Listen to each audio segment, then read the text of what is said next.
اعوذ باللہ من الشیطان الرجیم، بسم اللہ الرحمن الرحیم۔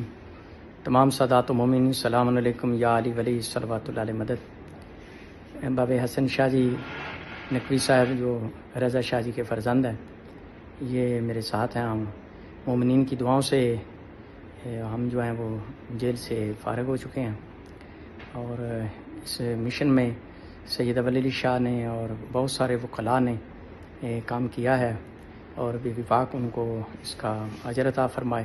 تحریک نفاذ فقہ جعفریہ حسین قدسی صاحب کی طرف سے جو مختار فورس کے کمانڈر جو ہیں وہ بھی تشریف لے آئے تھے، اور ریجن کے صدر علامہ علی رضا زیدی صاحب بھی موجود تھے، اور سکھیل سے ہمارے مرشد بھی تشریف لائے تھے، اور کافی سادات و مومنین کی دعاؤں سے جو مالک نے جو ہے نا مجھے رہائی عطا فرمائی۔ تو اسی طرح دعاؤں میں یاد رکھیں، اور مجھے اور آپ کو مالک ہمیشہ ولا اور رضا اور حرمت سادات کے لیے